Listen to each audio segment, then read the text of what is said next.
दोस्तों नमस्कार, मेरा नाम है अनूप आकाश वर्मा और आप देख रहे हैं द रिपोर्टर हिंदी। उत्तर प्रदेश विधानसभा चुनाव 2027 के मद्देनजर पश्चिमी उत्तर प्रदेश की राजनीति सबसे ज्यादा दिलचस्प मानी जा रही है, क्योंकि यही वो इलाका है जहां भारतीय जनता पार्टी, समाजवादी पार्टी, कांग्रेस और राष्ट्रीय लोकदल के बीच सबसे जटिल राजनीतिक समीकरण बनते हैं। पश्चिमी यूपी में सहारनपुर, कैराना, मुजफ्फरनगर, बिजनौर, नगीना, अमरोहा, मेरठ, बागपत, गाजियाबाद, गौतम बुद्ध नगर, बुलंदशहर, अलीगढ़, मथुरा, आगरा और आसपास के क्षेत्रों को मिलाकर लगभग 125 से 130 विधानसभा सीटों का प्रभाव क्षेत्र माना जाता है। 2024 के लोकसभा चुनाव में समाजवादी पार्टी और कांग्रेस के गठबंधन को जिस तरह का फायदा मिला, उसके बाद अब 2027 के विधानसभा चुनाव में सीट बंटवारे का सबसे बड़ा सवाल यही है कि पश्चिमी यूपी में कांग्रेस को कितनी सीटें मिल सकती हैं। राजनीतिक संकेतों और 2024 के चुनावी प्रदर्शन को देखें तो अखिलेश यादव कांग्रेस को पश्चिमी उत्तर प्रदेश में लगभग 25 से 35 सीटों तक दे सकते हैं। हालांकि कांग्रेस की मांग इससे अधिक यानी 40 से 50 सीटों तक भी जा सकती है, लेकिन समाजवादी पार्टी उन सीटों को छोड़ना नहीं चाहेगी जहां उसका मजबूत संगठन है। इसलिए कांग्रेस को वही सीटें मिलने की संभावना ज्यादा है जहां उसका ऐतिहासिक आधार रहा है, जहां मुस्लिम, दलित, ब्राह्मण या शहरी वोटरों के बीच उसकी पहचान बची हुई है, या जहां 2024 में कांग्रेस प्रत्याशियों को अच्छा समर्थन मिला था। पश्चिमी यूपी में कांग्रेस की सबसे मजबूत संभावित सीटों की शुरुआत सहारनपुर नगर, देवबंद, बेहट और रामपुर मनिहारन से होती है। ये चारों सीटें सहारनपुर लोकसभा क्षेत्र के अंतर्गत आती हैं, जहां 2024 में कांग्रेस के इमरान मसूद ने जीत दर्ज की थी। सहारनपुर क्षेत्र में मुस्लिम, दलित, गुर्जर, सैनी और ब्राह्मण वोटों का मिश्रण है। देवबंद में मुस्लिम आबादी प्रभावी है, जबकि बेहट में गुर्जर और मुस्लिम समीकरण मजबूत माना जाता है। कांग्रेस का पुराना संगठन यहां आज भी पूरी तरह खत्म नहीं हुआ है और यही वजह है कि गठबंधन में ये सीटें कांग्रेस की पहली पसंद हो सकती हैं। इसके बाद कैराना क्षेत्र की सीटें महत्वपूर्ण हैं। कैराना, थाना भवन, शामली और उन जैसी सीटों पर कांग्रेस सीधे मजबूत नहीं है, लेकिन मुस्लिम जाट समीकरण और गठबंधन वोट ट्रांसफर की स्थिति में कांग्रेस यहां दावा कर सकती है। हालांकि इन सीटों पर समाजवादी पार्टी और आरएलडी का प्रभाव अधिक रहा है, इसलिए कांग्रेस को यहां सीमित अवसर मिल सकता है। 2027 में यदि आरएलडी एनडीए में रहती है तो विपक्षी गठबंधन के लिए ये सीटें और महत्वपूर्ण हो जाएंगी। मुजफ्फरनगर क्षेत्र में कांग्रेस की सबसे संभावित सीटें मुजफ्फरनगर शहर और खतौली जैसी सीटें मानी जा रही हैं। यहां जाट, मुस्लिम और व्यापारी वर्ग का मिश्रित प्रभाव है।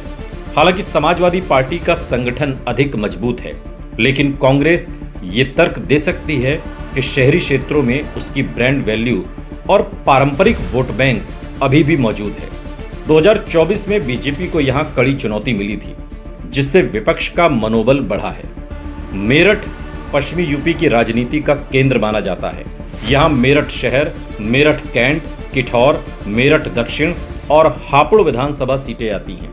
किठौर में मुस्लिम मतदाता निर्णायक भूमिका में है।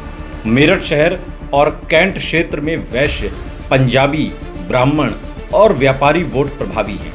कांग्रेस का ऐतिहासिक आधार शहरी सीटों पर रहा है, इसलिए मेरठ शहर और कैंट जैसी सीटों पर वो दावा कर सकती है।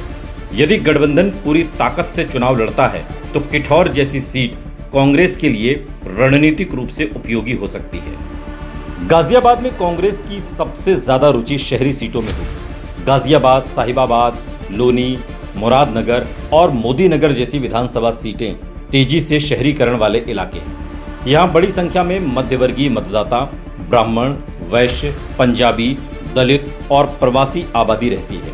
कांग्रेस का संगठन भले कमजोर हो, लेकिन शहरी सीटों पर बीजेपी विरोधी वोटों को समेटने के लिए कांग्रेस को मौका दिया जा सकता है। 2024 में कांग्रेस ने गाजियाबाद लोकसभा सीट पर विशेष फोकस किया था, इसलिए वो कम से कम 1 या 2 सीटों की मांग यहां पर समाजवादी पार्टी से कर सकती है। गौतम बुद्ध नगर में नोएडा, दादरी और जेवर जैसी सीटें आती हैं। यहां बीजेपी का प्रभाव मजबूत है, लेकिन तेजी से बदलते शहरी सामाजिक ढांचे के कारण कांग्रेस भविष्य की राजनीति को ध्यान में रखते हुए नोएडा या दादरी जैसी सीटों पर दावा कर सकती है। यहाँ जाट, गुर्जर, ब्राह्मण, ठाकुर और शहरी मध्यवर्ग का मिश्रण है। हालांकि जीत आसान नहीं होगी, लेकिन कांग्रेस संगठन विस्तार के लिए इन सीटों को महत्वपूर्ण मानती है। बुलंदशहर क्षेत्र में बुलंदशहर शहर, सिकंदराबाद, खुर्जा, स्याना और अनूप शहर जैसी सीटें आती हैं। यहाँ दलित, गुर्जर, जाट और मुस्लिम वोटरों का अच्छा प्रभाव है।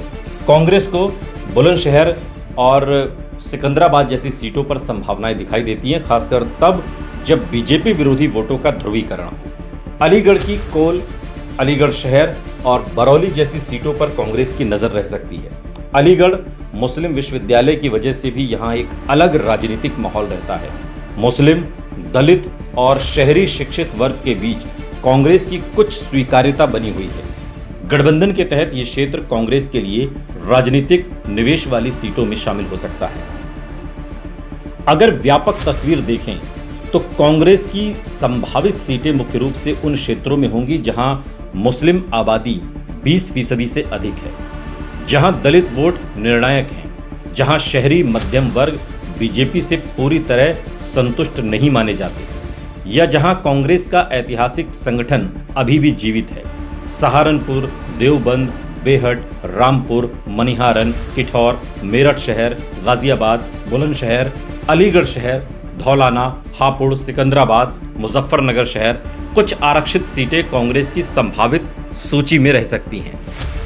राजनीतिक दृष्टि से अखिलेश यादव की रणनीति केवल सीटें देने की नहीं, बल्कि जीतने योग्य सीटें साझा करने की होगी। वो लगातार कह रहे हैं कि बात सीट की नहीं, जीत की है।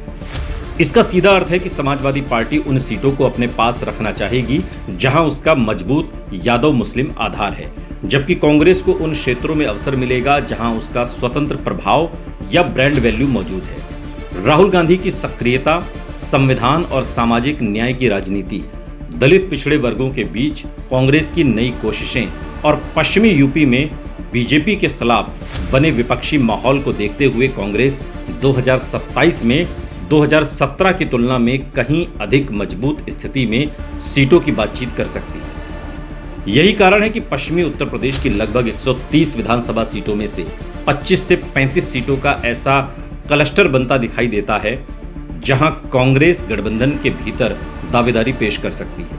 इनमें सहारनपुर, मेरठ, गाजियाबाद, बुलंदशहर, अलीगढ़, हापुड़ और कुछ मुस्लिम दलित प्रभाव वाली सीटें प्रमुख हैं। यदि 2024 लोकसभा चुनाव जैसा वोट ट्रांसफर दोबारा होता है तो कांग्रेस को पश्चिमी उत्तर प्रदेश में पहले से कहीं अधिक राजनीतिक स्पेस मिल सकता है।